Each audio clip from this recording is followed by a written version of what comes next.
akan menerima firman Tuhan hari ini yang diambil dari 1 Korintus 10 ayat 23 sampai 11 ayat 1. 1 Korintus 10 ayat 23 sampai 11 ayat 1. Segala sesuatu diperbolehkan, benar, tetapi bukan segala sesuatu berguna. Segala sesuatu diperbolehkan, benar, tapi bukan segala sesuatu membangun. Jangan seorang pun yang mencari keuntungannya sendiri, tetapi hendaklah tiap-tiap orang mencari keuntungan orang lain. Kamu boleh makan segala sesuatu yang dijual di pasar daging tanpa mengadakan pemeriksaan karena keberatan-keberatan hati nurani. Karena bumi serta segala isinya adalah milik Tuhan. Kalau kamu diundang makan oleh seorang yang tidak percaya dan undangan itu kamu terima, makanlah apa saja yang dihidangkan kepadamu tanpa mengadakan pemeriksaan karena keberatan-keberatan hati nurani. Tetapi kalau seorang berkata kepadamu, itu persembahan berhala, janganlah engkau memakannya oleh karena dia yang mengatakan hal itu kepadamu dan karena keberatan-keberatan hati nurani. Yang aku maksudkan dengan keberatan-keberatan bukanlah keberatan-keberatan hati nuranimu sendiri, tetapi keberatan-keberatan hati nurani orang lain itu. Mungkin ada orang yang berkata, mengapa kebebasanku harus ditentukan oleh keberatan-keberatan hati nurani orang lain? Kalau aku mengucap syukur atas apa yang aku turut memakannya, mengapa orang berkata jahat tentang aku karena memakan yang atasnya aku mengucap syukur? Aku menjawab, jika engkau makan atau jika engkau minum atau jika engkau melakukan sesuatu yang lain, lakukanlah semuanya itu untuk kemuliaan Allah. Janganlah kamu menimbulkan syak dalam hati orang, baik orang Yahudi atau orang Yunani maupun jemaat Allah. Sama seperti aku juga berusaha menyenangkan hati semua orang dalam segala hal, bukan untuk kepentingan diriku, tetapi untuk kepentingan orang banyak supaya mereka beroleh selamat. Jadilah pengikutku sama seperti aku juga menjadi pengikut Kristus. Demikian firman Tuhan, silakan duduk saudara. Selamat pagi. Nama saya Jevon, saya adalah salah satu pastors di ICC dan kita sekarang sedang berada di khotbah terakhir dalam seri Gospel Shape Decision Making dari 1 Korintus. Dalam 5 khotbah terakhir kita membahas seperti apa membuat keputusan yang memprioritaskan Injil. Memprioritaskan Injil ini mengharuskan kita untuk bersikap fleksibel, tapi di sisi lain juga harus punya kehidupan yang disiplin. Nah, rekaman khotbah tersedia di Spotify dan YouTube gereja dan juga ringkasan khotbah ada di Instagram ICC Melbourne. Jika saudara belum connect ke ICC Melbourne, saudara bisa connect setelah ibadah nanti. Oke, saudara, minggu lalu kita menemukan kuasa Injil, the power of the gospel, yang memampukan kita untuk melakukan hal-hal yang kita tidak bisa lakukan, kita mau tapi kita tidak bisa. Nah, Injil memberikan kita the power to obey, to make decisions yang glorifying God. Tapi ini masalahnya. Ya, saya tahu mungkin saya sudah mengalami kuasa Injil dalam membuat keputusan dalam hati dan kehidupan saya. Tapi selalu ada faktor eksternal. Selalu ada manusia-manusia lain dengan nilai, pengalaman, standar, perspektif yang berbeda. Hal ini bisa jadi baik, bisa jadi buruk. Tapi saudara, keputusan kita sedikit banyak pasti dipengaruhi atau dibentuk oleh tindakan, reaksi, perasaan, dan pemikiran orang-orang di sekitar kita. Saya akan berikan saudara 2 contoh. Contoh pertama, saya akan mengembalikan Mr. X di slide berikutnya. Kali ini Mr. X adalah seorang pastor yang baru saja merevitalisasi gereja konservatifnya menjadi gereja modern kontemporer yang berpusat pada Injil. Suatu hari, pada hari Minggu perjamuan kudus, setiap orang yang melayani itu tiba-tiba pakai pakaian hitam dan putih seperti di gereja lama. Bukan berarti salah saudara ya. Kalau saudara pakai hitam dan putih hari ini, tenang saudara, saudara tidak sedang dihakimi. Tapi tiba-tiba itu adalah kebiasaan gerejanya yang lama. Ini bukan masalah benar atau salah, tapi setelah sekian lama berusaha mengubah citra gerejanya yang tadi konservatif menjadi modern, ini pertama kalinya lagi seragam itu muncul. Pastor itu kemudian dengar komentar dari salah satu jemaat yang bilang, wah ini bagus nih Pak, begini harusnya gereja yang melayani di gereja itu harusnya berpakaian seperti ini tiap minggu. Pendeta itu terprovokasi saudara.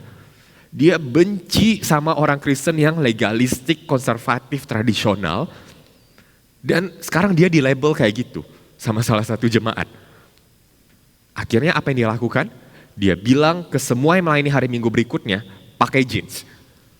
Mau celananya robek-robek, nggak apa-apa. Mau warna jeansnya apa, nggak apa-apa. Pakai jeans minggu depan. Kita harus sampaikan pesan kalau kita bukan orang Kristen yang legalistik. Kita tidak berpikiran sempit. Saudara, pastor ini bukannya strategi sebenarnya ya. Dia mengubah citra gerejanya supaya bisa menjangkau lebih banyak orang gitu kan dengan Injil. Dia kontekstualisasi, dia buat Injil relevan ke banyak orang.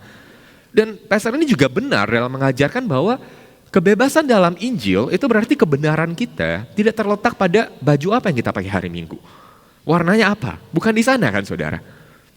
Tapi masalahnya di mana? Keputusan reaktifnya tidak didorong oleh Injil.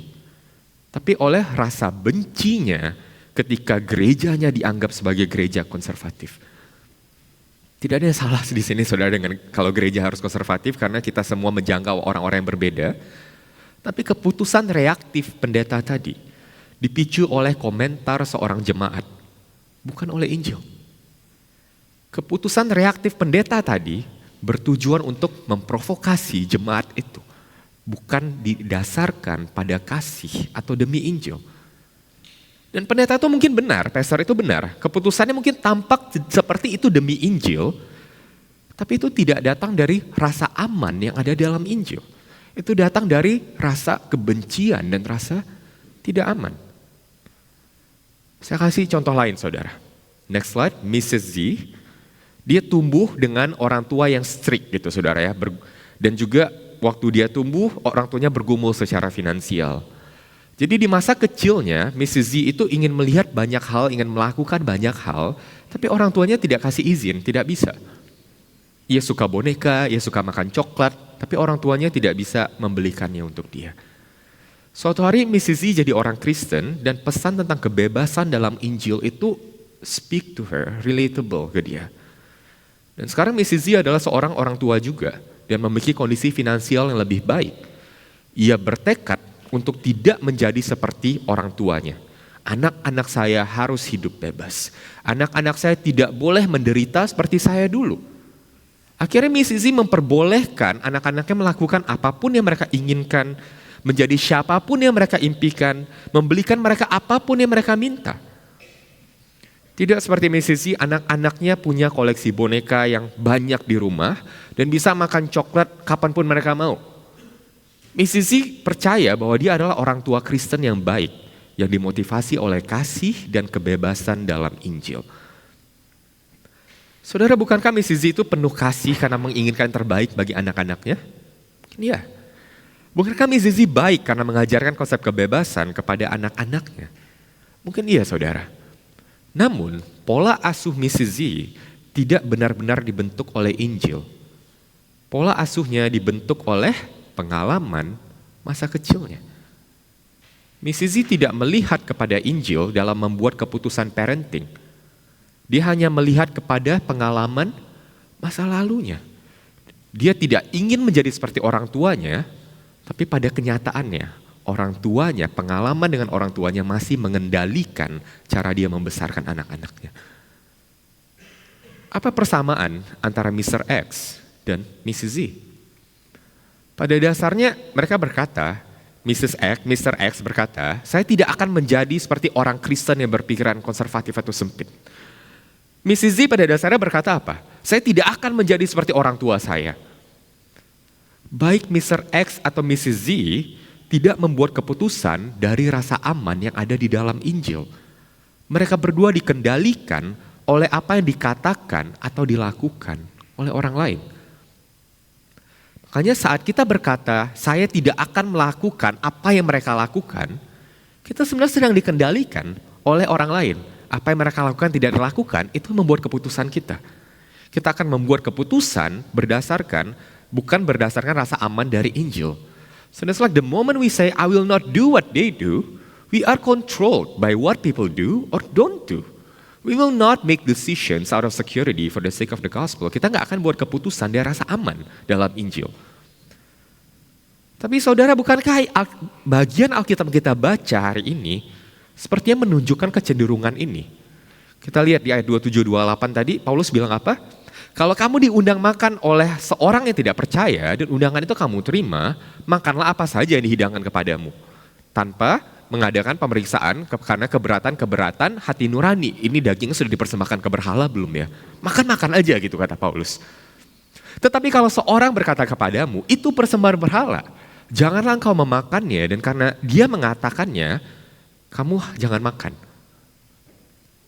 Ini kedengarannya seperti versi gospelnya dari Mr. X sama Mrs. Z gitu saudara ya. Versi softnya gitu.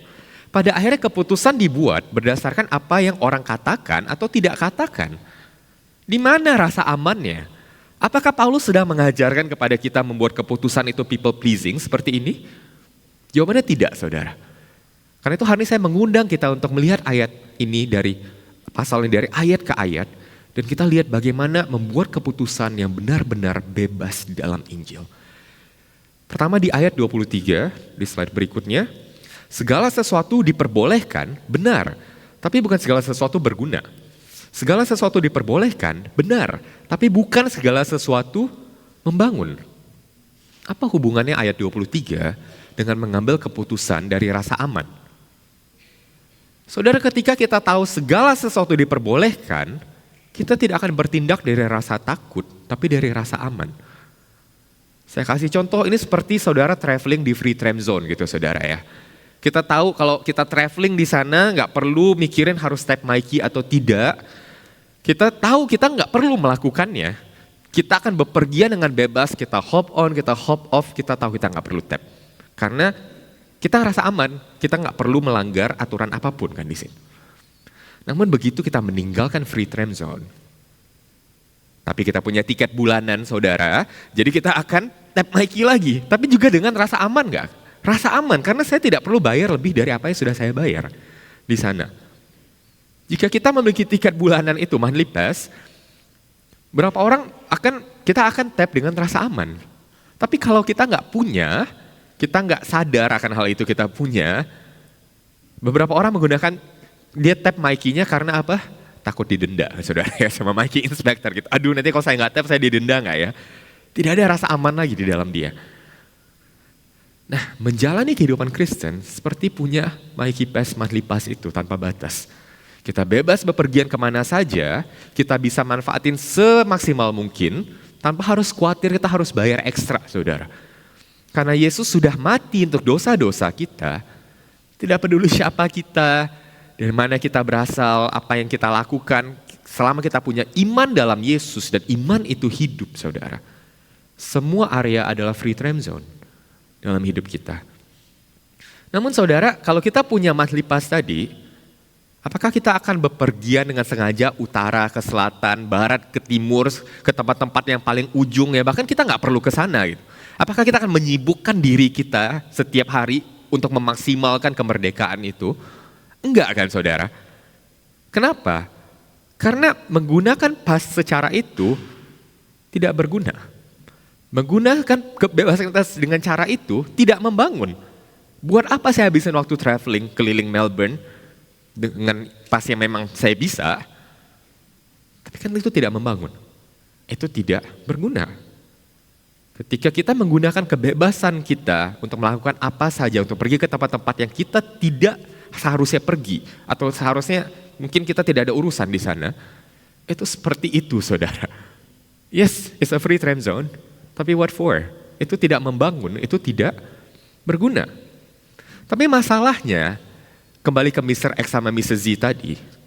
Mr. X dan Mrs. Z dua-duanya menganggap yang mereka lakukan itu membangun gak? Berguna gak? Iya. Mereka pikir mereka memenuhi apa yang ayat 24 katakan. Jangan seorang pun mencari keuntungannya sendiri. Tetapi hendaklah tiap-tiap orang mencari keuntungan orang lain. Baik Mr. X dan Mrs. Z, dua-duanya seperti yang memenuhi ayat 24. Mr. X tampaknya membuat keputusan untuk gerejanya demi Injil. Dan Mrs. Z tampaknya membuat keputusan parenting demi anak-anaknya, demi mengasihi mereka. Tapi kalau kita analisa lebih lanjut, not necessarily true. Itu bukan buat kebaikan orang lain atau Injil, tapi pendeta tadi sedang berusaha membuktikan dirinya, membela dirinya. Itu bukan buat kebaikan anak-anaknya, Mrs. Z melakukan itu, tapi dia sedang projecting di sana. Sehingga ujung-ujungnya itu bukan untuk orang lain tapi untuk dirinya sendiri. Dan berapa banyak dari kita yang membuat keputusan seperti Mr. X dan Mrs. Z. Yes, kita mungkin bebas dalam Tuhan, tapi keputusan kita itu masih dibentuk, didorong bukan oleh rasa aman yang kita terima dalam Injil, tapi oleh apa yang orang katakan, apa yang orang lakukan, pengalaman masa lalu dan lain sebagainya. Saat kita mendasarkan keputusan kita pada apa yang orang katakan atau lakukan, kita akan membuat keputusan berdasarkan rasa takut, bukan rasa aman. Lalu bagaimana kita bisa benar-benar bebas dalam membuat keputusan dan benar-benar itu dibentuk oleh Injil? Dalam ayat-ayat berikutnya kita akan melihat 3 poin. Yang pertama dari ayat 23 sampai 27, kita harus menyerahkan seluruh hidup kita kepada Tuhan, surrender it to the Lord. Mungkin kita semua sudah tahu, tapi nanti kita periksa hati kita. Kedua, dari ayat 28 sampai 30, realign your conscience. Biarkan hati nurani kita itu sejajar sama Injil. Kita akan periksa hati nurani kita. Dan ketiga dari ayat 31 sampai 11 ayat 1, imitate your Savior. Tirulah Yesus di sana. Jadi 3 poin, surrender it to the Lord, realign your conscience, and imitate your Savior. Poin pertama, surrender it to the Lord. Kamu boleh makan segala sesuatu yang dijual di pasar daging tanpa mengadakan pemeriksaan karena keberatan-keberatan hati nurani. Karena apa? Karena bumi serta segala isinya adalah milik Tuhan. Kalau kamu diundang makan oleh seorang tidak percaya dan undangan itu kamu terima, makanlah apa saja yang dihidangkan kepadamu tanpa mengadakan pemeriksaan karena keberatan-keberatan hati nurani. Wow, tunggu sebentar. Pasal-pasal sebelumnya, khotbah-khotbah sebelumnya, Paulus kasih tahu jemaat Korintus jangan makan daging dipersembahkan berhala demi mengasihi saudara-saudarinya. Tapi kenapa sekarang berubah? Kenapa di sini 2 kali Paulus bilang makan segala sesuatu, makan apa saja. Paulus di sini bukan sedang sarkastik saudara, bukan sedang menyindir. Paulus beneran kasih izin makan. Kenapa saudara? Saudara bayangkan kalau saudara di jemaat di Korintus, saudara sudah diingatkan kalau sebelumnya saudara ignorant, tidak peduli sama saudara-saudari itu, saudara gagal mengasihi mereka dengan makan makanan yang sudah dipersembahkan berhala itu. Sekarang Paulus bilang makan dengan bebas. Ini bukan prinsip ignorance is bliss ya saudara. Kan beberapa orang mungkin dari latar belakang agama tertentu bilang apa? Oh kalau saya tidak tahu itu daging terlarang, saya gak apa-apa makan. Kekristenan gak kayak gitu. This is bukan ignorance, this is not ignorance is bliss. Mengapa saudara? Kuncinya ada di ayat 26. Dasar Paulus mengatakan ini adalah karena bumi serta segala isinya adalah milik Tuhan. Dan ini kutipan dari Mazmur 24 ayat 1. Allah yang menciptakan segala sesuatu. Allah yang menciptakan hewan-hewan dan daging yang dia makan itu juga diciptakan oleh Allah. Fakta kalau daging itu sudah disalahgunakan, sudah dipersembahkan kepada berhala, tidak meniadakan fakta kalau Allah lah yang menciptakan daging itu. Allah lah yang memberikan daging itu kepada mereka. Dan Kejadian 1 bilang segala sesuatu yang diciptakan oleh Allah sungguh amat baik. Sehingga fakta bahwa dosa mencemari sesuatu atau mencemari daging itu tidak mengubah fakta kalau daging itu adalah baik. Dan inilah prinsip pertama yang perlu kita pahami saudara. Ketika kita memisahkan daging dari pencipta atau pemberinya, kita akan kehilangan maknanya. Kita akan fokus pada bagaimana daging itu telah dicemari oleh dosa. Kita harus take matters into our own hands. Kita akan mengalami konflik dalam hati kita. Dan kita akan mulai bertindak dengan rasa tidak aman, dengan rasa takut. When we separate the meat from the creator and the giver, it will lose its meaning. Dan ini bukan hanya soal daging, saudara. Saya yakin kita tidak sedang bicara soal daging dipersembahkan berhala saja hari ini, karena konteks di Melbourne sedikit berbeda.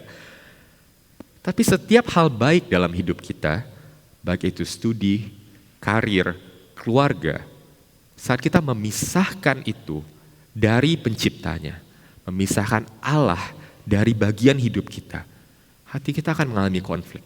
Kita akan bertindak dengan rasa takut dan rasa tidak aman. Ketika Anda gagal melihat bahwa studi Anda adalah milik Allah dan dosa kemudian mencemarinya, Anda akan bertindak dengan rasa takut dan rasa tidak aman. Ketika Anda melihat nilaimu tidak sebaik yang kamu harapkan. Teman-temanmu yang nyontek dapat nilai lebih tinggi. Profesormu memperlakukanmu dengan tidak adil. Pasti kita akan bereaksi dengan rasa takut dan rasa benci.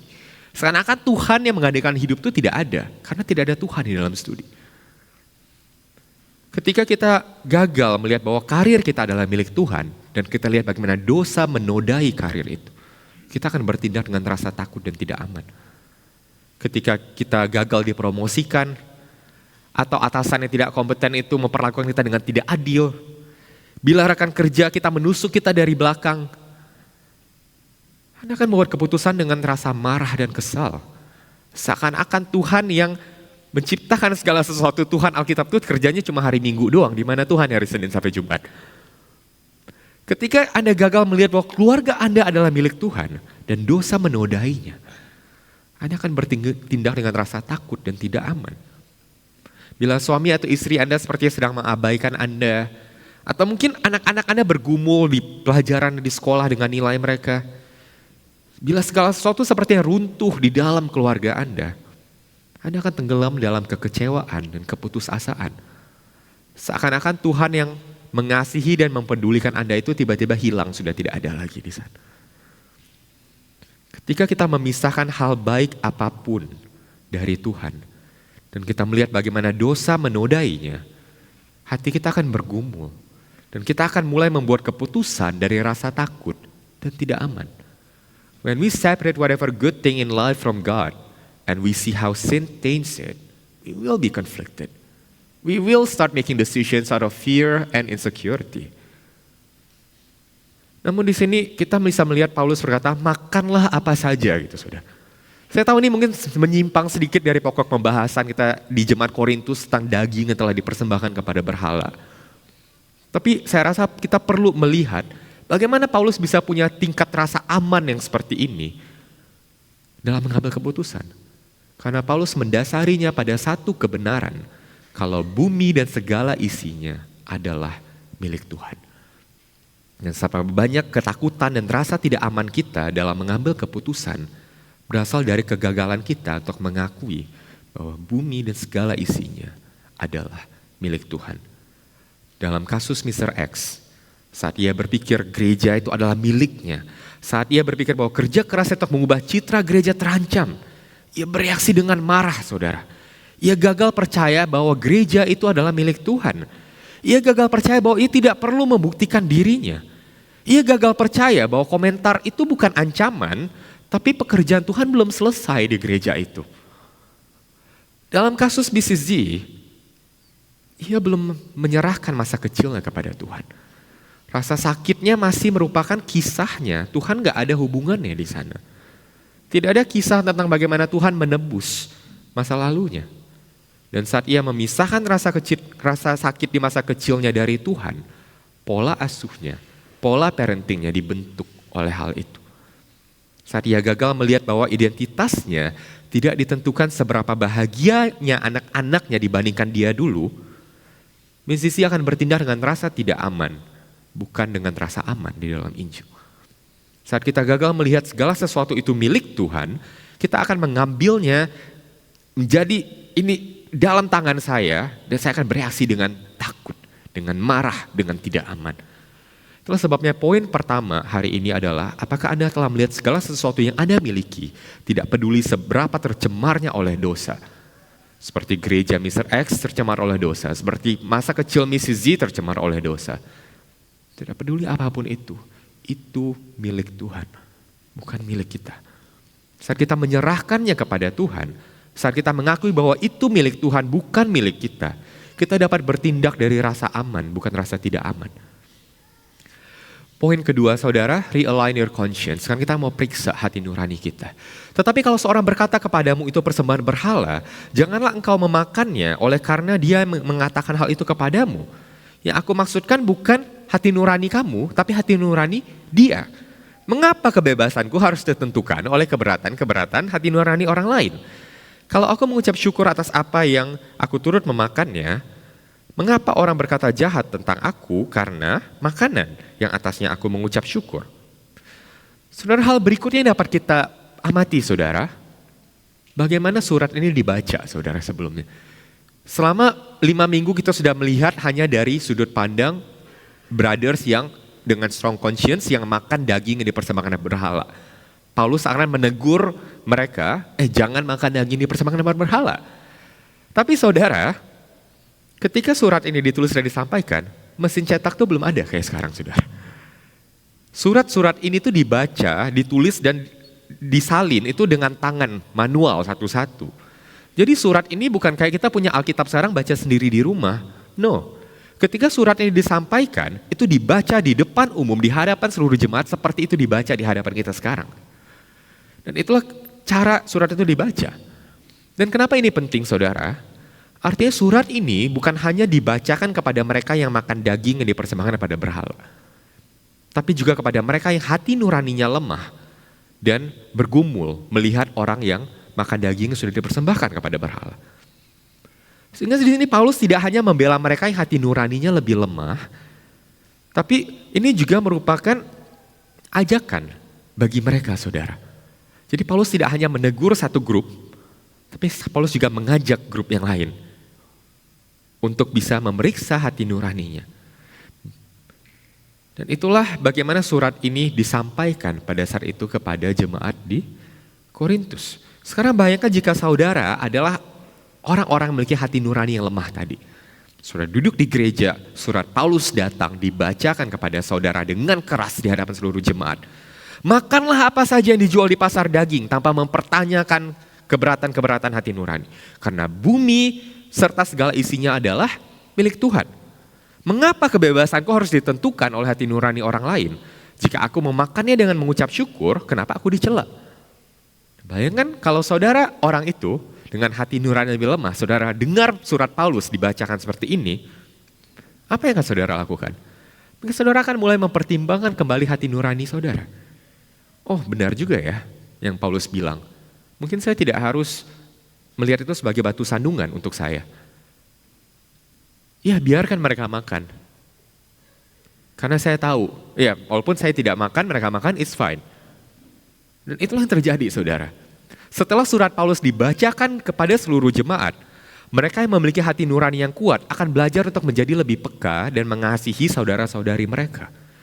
Dan mereka memiliki hati nurani yang lebih lemah akan belajar untuk memproses hati nurani mereka dan menyelaraskannya dengan Injil. Dan begitulah cara Injil bekerja. Dua-duanya harus berubah. Tapi apa hati nurani itu, saudara? Secara teknis, hati nurani adalah kemampuan atau keadaan untuk merasakan apa yang benar dan yang salah. Namun secara teologis, hal itu tidak sesimpel itu, saudara.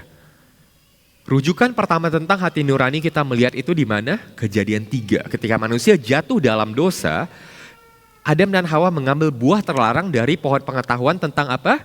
Yang baik dan yang jahat. Apa yang mereka lakukan? Mereka bersembunyi dari Tuhan. Dan mengapa mereka bersembunyi, saudara? Karena mereka merasa bersalah. Hati nurani mereka mengutuk mereka di sana. Mereka tidak hanya mengetahui apa yang baik dan yang jahat, tapi mereka mengalami sendiri apa itu jahat, apa itu buruk.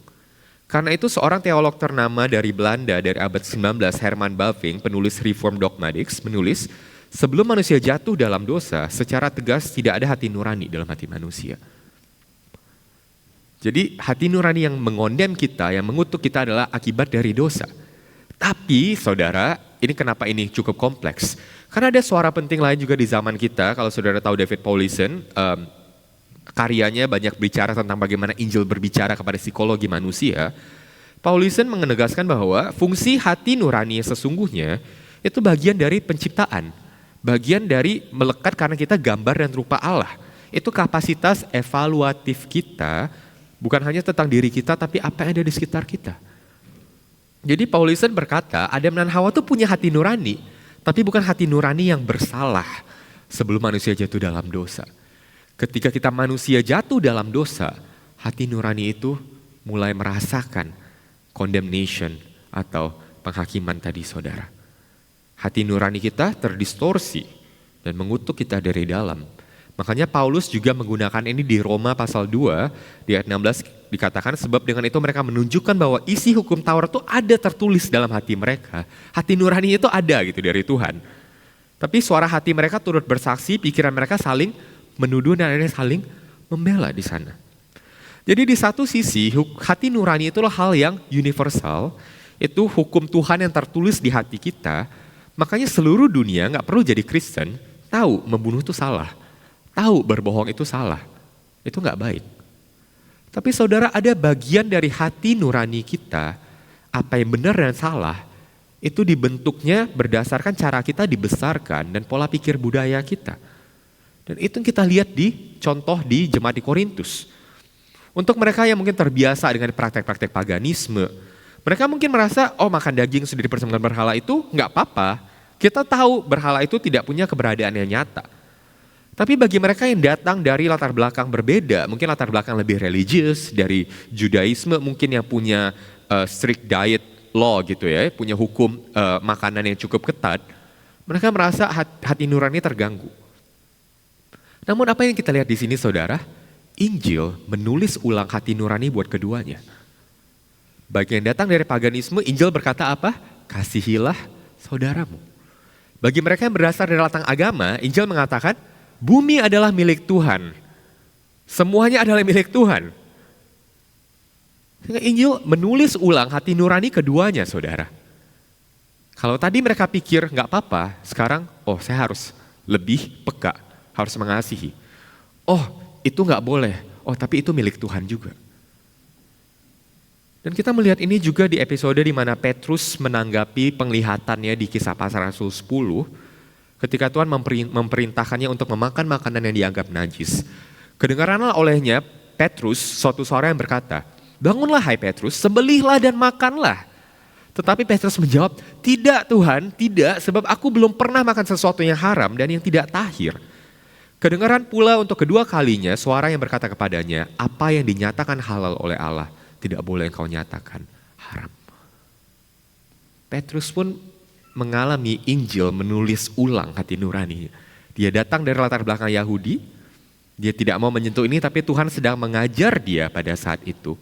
Kalau apa yang sudah Tuhan anggap halal, jangan engkau nyatakan haram. Konteksnya waktu itu adalah keselamatan bukan hanya untuk orang Yahudi, tapi juga untuk orang-orang non-Yahudi. Petrus conflicted di sana. Tapi Injil menulis ulang hati nurani Petrus. Dan inilah yang terjadi saudara. Injil menantang hati nurani Petrus. Injil menantang hati nurani saudara-saudara yang lebih lemah tadi di jemaat di Korintus. Dan Injil juga menantang hati nurani kita. Setiap nilai kita, setiap pola pikir kita. Karena ketika kita masuk ke dalam kekristenan, kita bukan blank slate saudara. Kita bukan orang-orang tanpa pola pikir atau nilai. Kita bawa hati nurani kita ke dalam narasi Injil. Dalam kasus Mrs. Z, masa kecilnya membawa sebuah narasi bahwa kecuali anak-anaknya dapat semua yang mereka dapatkan, mereka tidak akan bahagia. Akibatnya pola asuhnya dibentuk bukan oleh Injil, tapi oleh pengalaman masa lalunya. Itulah sebabnya dalam perjalanan kita, dalam iman Kristen, kita perlu membiarkan Injil menulis ulang hati nurani kita. Apa yang benar dan yang salah. Kita perlu belajar meninggalkan dan belajar kembali. Dan itulah poin kita yang kedua hari ini. Narasi apa yang mengendalikan hati nurani Anda? Apakah itu pengalaman masa lalumu atau itu Injil? Apakah itu tradisimu, apakah itu pandangan-pandangan budayamu atau Injil? Sudahkah Anda membiarkan Injil menulis ulang hati nurani Anda? What narrative controls your conscience? Is it your past experiences or is it the gospel? Have you let the gospel rewrite your conscience? Atau jangan-jangan kita masuk ke Kristenan dengan menghidupi apapun yang kita punya sebelumnya tanpa membiarkan Injil menulis ulang itu. Poin terakhir saudara sebelum kita selesai, imitate your Savior, tirulah Yesus. Aku menjawab, jika engkau makan atau jika engkau minum, jika engkau melakukan sesuatu yang lain, lakukanlah semuanya itu untuk kemuliaan Allah. Janganlah kamu menimbulkan syiak dalam hati orang, baik orang Yahudi, orang Yunani, maupun jemaat Allah.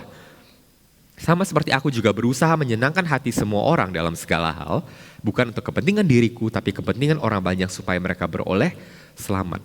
Jadilah pengikutku sama seperti aku juga pengikut Kristus.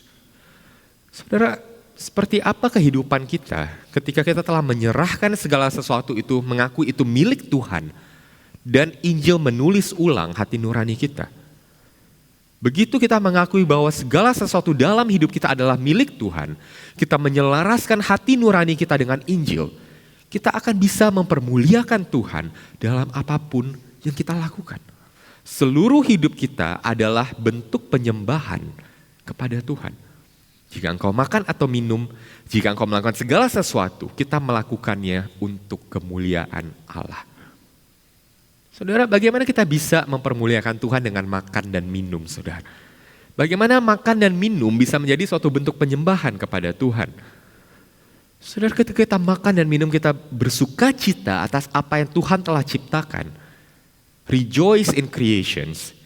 Ketika kita bersyukur atas apa yang Tuhan sudah sediakan bagi kita. Ketika kita menikmati segala sesuatu yang baik itu dalam jumlah yang tepat, kita sedang mempermuliakan Tuhan. Itu pun penyembahan, saudara. Penyembahan bukan hanya saudara datang hari Minggu ke gereja, menyanyi di sini, mendengarkan khotbah. Bahkan ketika engkau makan dan engkau minum, engkau pun sedang menyembah Tuhan. Saudara, kita ada coffee ministry di belakang.